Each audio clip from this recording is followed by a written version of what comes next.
Today's social skills lesson, we're talking about tearing off labels.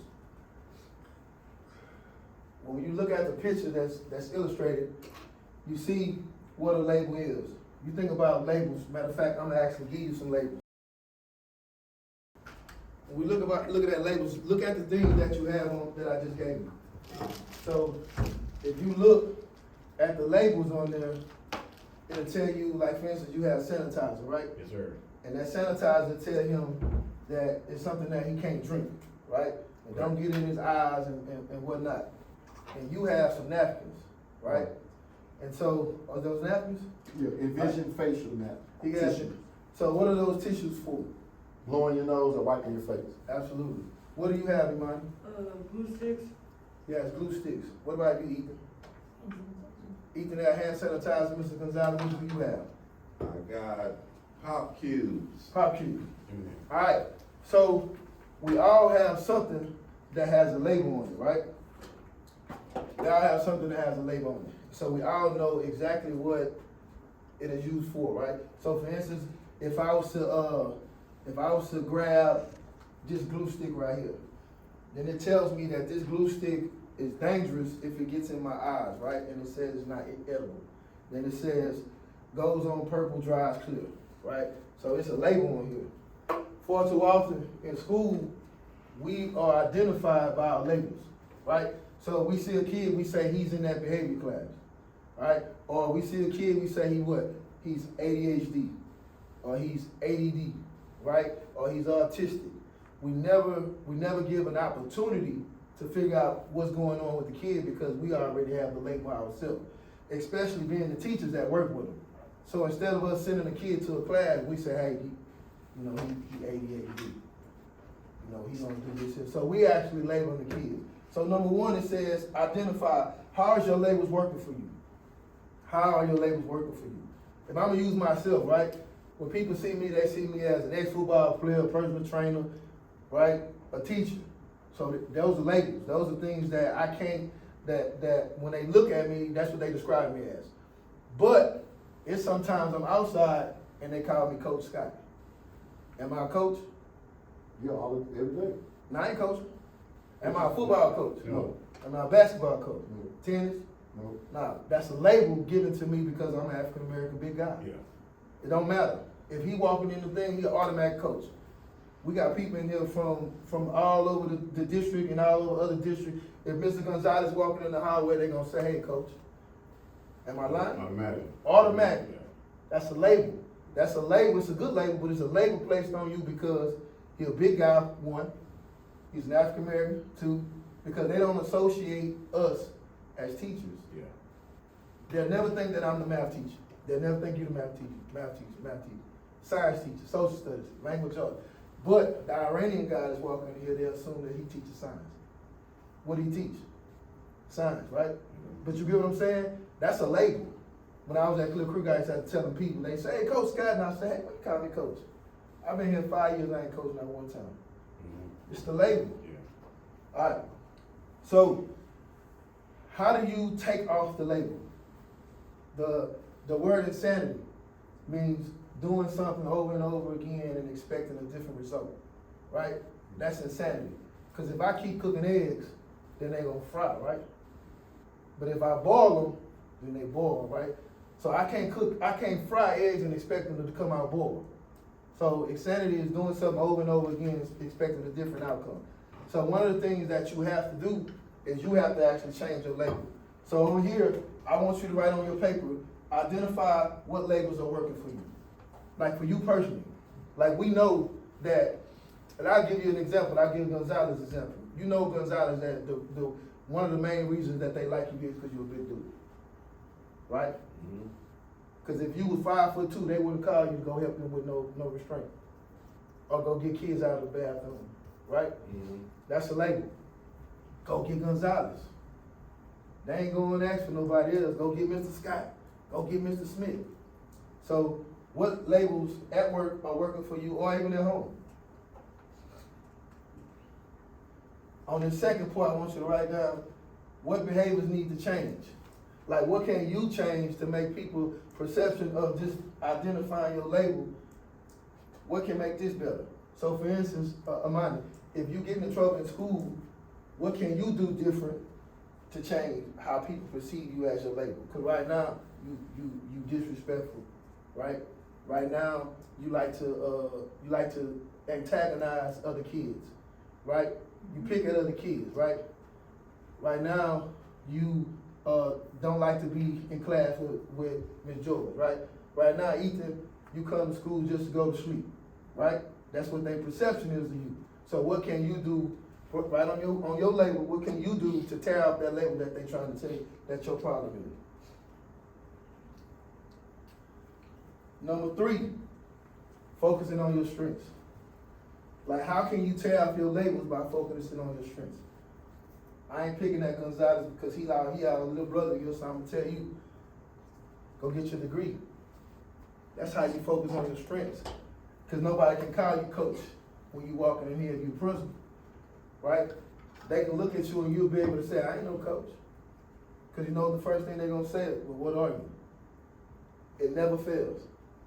They'll never expect you to be a science teacher. Remember I said that. That's the reason why me and Hotspur got our paperwork. Because we was in that position before. In that position now. Watch how things change for you. Watch how your demeanor changes on how the way you allow people to treat you or handle you too. Because once you got that paper, it's a totally different thing. Yeah. You get a job anywhere. That's why it's my mindset.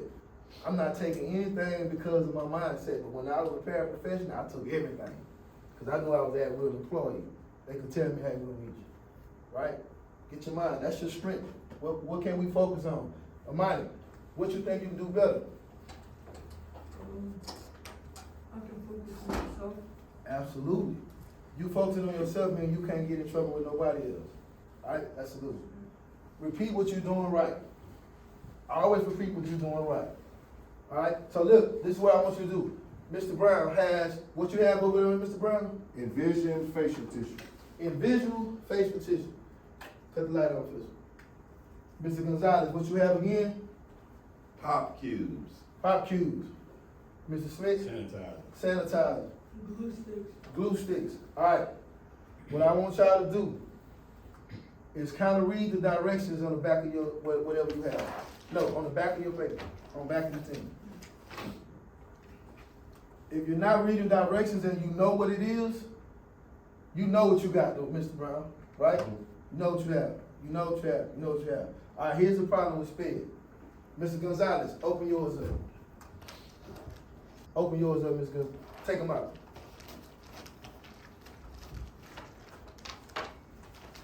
Mr. Gonzalez, stack your boxes up. Stack them up. All right. Now make a T. Make a T. Make a T. Uh-oh. That's all right. All right, make a C.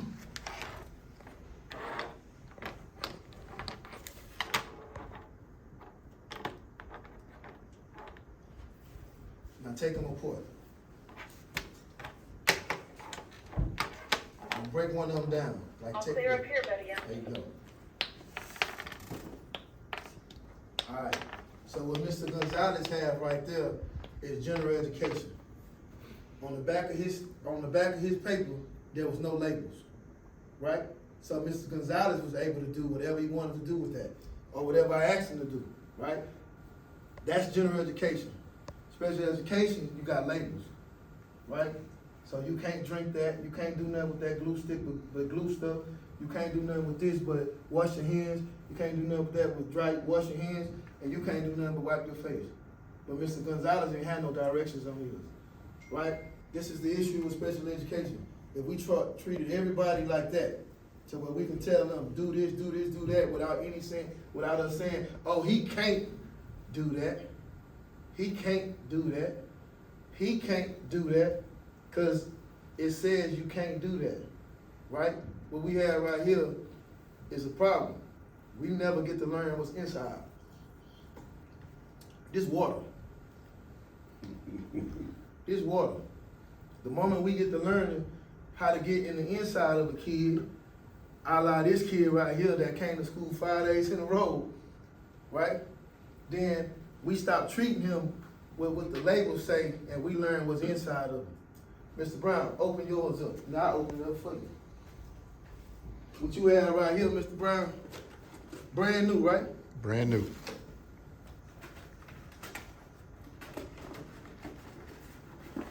Ain't no paper towels in here. This is ABCD paperwork. So what you thought you had, you didn't have. If you would've got an opportunity to learn what's inside of here, you got index cards, no paper towels in here, right? So you didn't have the opportunity to turn out the label and get to know what's inside the person, right? But you was 100% knowing that this is what that was, right? Right, Mr. Smith, put that sanitizer in your hand. Now that's actually sanitizer. Sometimes you get what you get. You get what you get, right? Sometimes it is what it is. The diagnosis might be right. It might be ADHD, right?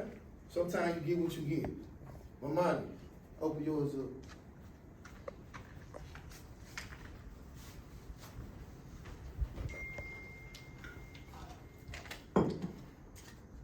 Rub that super glue on there.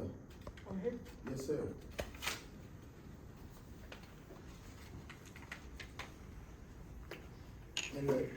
And the napkins that Mr. Brown thought he had. All right, so that's actually super glue. The purpose of it is really what it is, right? So the lesson in all this is that it's up to us to tear up our own labels. And I ain't just talking about the students. I ain't just talking about, I'm talking about every last one of us. We all have a label that we have to try to not live by. If the label is good. If it's bad, I mean. If it's good, why not keep doing it, right? When people see me, they say, hey man, it's a good dude. What can I do? What can I do to actually keep the label that I have? What can I do if the label is working for me? What can I do to keep my label? So what I want y'all to do, if not today, ooh, look at Ethan. You gotta get Ethan. You know what I'm saying? I embarrassed him, I'm sorry. But he writing on this paper. But what you gotta do is you gotta find out, step one, identifying how your label is working for you. Two, do something about it if it's not working for you. And mind if they telling you that you mess with people, if they say that you just disrupting the class, the only way that you're gonna prove that wrong is to do different. So you gotta figure out if you want these labels to be your labels, or if you're gonna let them get the inside of you and figure out who you wanna be.